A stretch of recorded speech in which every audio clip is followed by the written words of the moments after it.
Hey there. If you've been putting in the hours, doing the work, yet still feel like you're hitting this invisible ceiling, you're in exactly the right place. It's a super frustrating paradox, isn't it? You pour your heart into a goal, expecting this nice linear path upward, but instead you just kind of flatline. Well, in today's explainer, we're going to visually unravel an incredibly insightful text to uncover the true nature of your plateau. And don't worry, we aren't just going to give you another generic pep talk about working harder. Instead, we're going to break down the actual psychology of why your current, seemingly flawless efforts might be the exact thing keeping you stuck, and more importantly, exactly how to finally break free. So there's this powerful idea in our source material that goes, walking the right path is easier than questioning righteousness while walking. I want to start right here because I really need you to understand something fundamental right out of the gate. You know that lingering doubt you feel? That internal friction gnawing at you late at night? Listen, that isn't a sign of weakness. It's not a lack of commitment.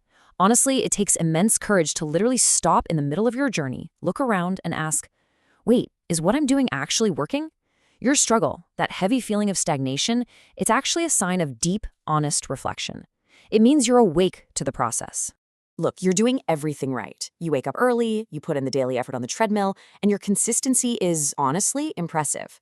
Your friends probably even admire your discipline. But despite all that forward motion, there's just this lingering fog of doubt, right? The numbers aren't growing, the results are incredibly blurry, you feel stuck.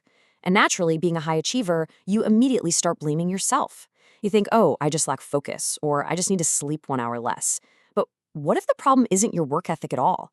What if you're running as fast as you can, but just on the wrong track? To really understand this, we need to talk about a very specific number, 0.01%. The source text makes a fascinating point here that kind of shifts the entire perspective. This anxiety of feeling stuck despite your hard work, it's not a character flaw. It's actually the honest conflict experienced specifically by those aiming for the absolute top 0.01%.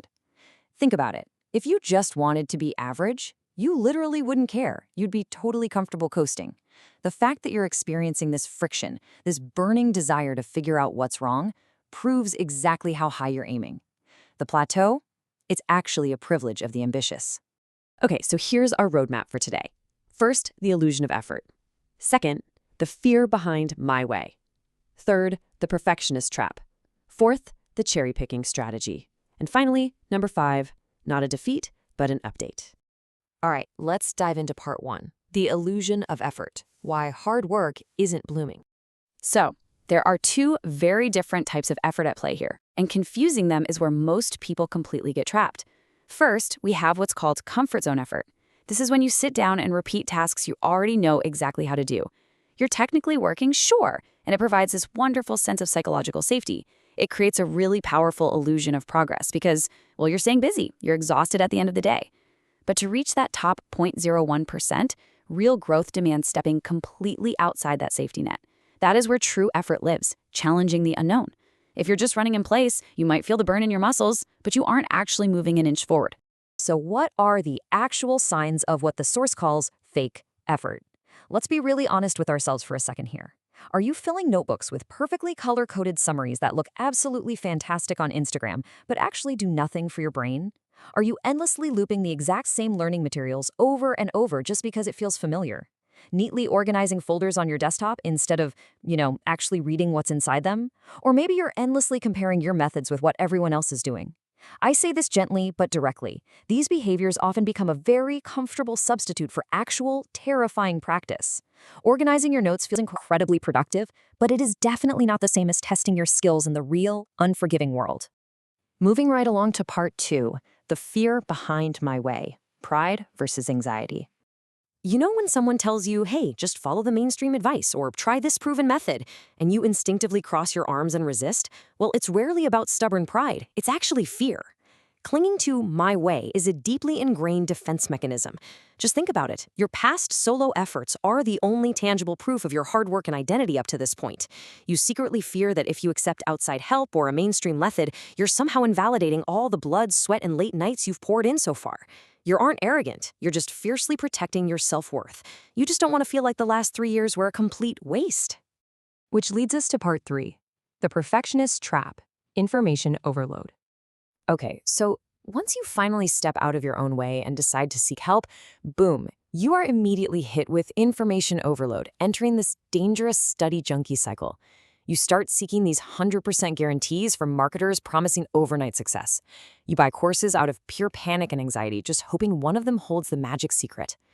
And worst of all, you adopt an all-or-nothing approach. You tell yourself, okay, I need to master every single module, I need to read every single bonus PDF of this course before I can actually execute anything. But listen, perfectionism here is literally just procrastination in a tailored suit. Gathering knowledge feels incredible. It gives you that hit of dopamine. But in this cycle, it's really just a highly sophisticated way to delay taking real action and risking failure. Now for part 4, the cherry-picking strategy, the fastest path to growth. We need to radically reframe how we view advice. Now, what's really interesting here is how it completely flips our view on learning. Success laws or mainstream methods, they are not absolute 100% rigid rules handed down from the heavens that you absolutely must blindly obey.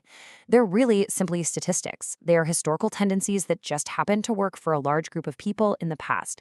That's the whole shebang. You don't need to submit to them entirely, abandon your critical thinking, and throw away your identity. You just need to borrow the statistical patterns that have a high probability of working for you.